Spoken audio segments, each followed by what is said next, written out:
शेलार यावेळी उपस्थित होते। देशात काही लोक केवळ आपल्या कुटुंबासाठी सत्ता मिळवण्याचा प्रयत्न करतात, मात्र केंद्रातलं रालोआ सरकार सबका साथ सबका विकास या मंत्रानेच वाटचाल करत आहे, असं प्रतिपादन पंतप्रधान नरेंद्र मोदी यांनी केलं। वाराणसी 3,380 कोटी रुपयांपेक्षा अधिक खर्चाच्या 44 विविध विकास प्रकल्पांची पायाभरणी आणि उद्घाटन केल्यानंतर ते आज बोलत होते।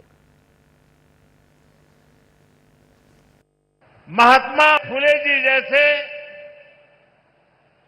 त्यागी तपस्वी महापुरुषों से प्रेरणा से ही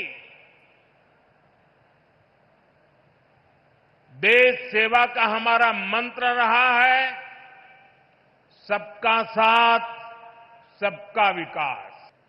जो लोग सिर्फ और सिर्फ सत्ता हथियाने के लिए, सत्ता पाने के लिए दिन रात खेल खेलते रहते हैं,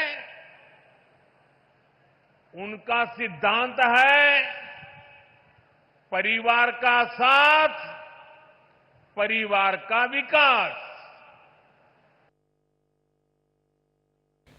गेल्या 10 वर्षात वाराणसीसह पूर्वांचलच्या विकासानं नवी गती पकडली आहे। घरांपासून गावांपर्यंत सगळीकडेच पायाभूत सुविधा उभारल्या जात आहेत, असं सांगत पूर्वांचलमध्ये उभे राहणारे पायाभूत सुविधा प्रकल्प विकसित पूर्वांचल बनवण्यात मैलाचा दगड ठरतील, असा विश्वास पंतप्रधानांनी व्यक्त केला। वाराणसीत आता दिल्ली मुंबईतील अनेक रुग्णालये येत आहेत, असं ते म्हणाले।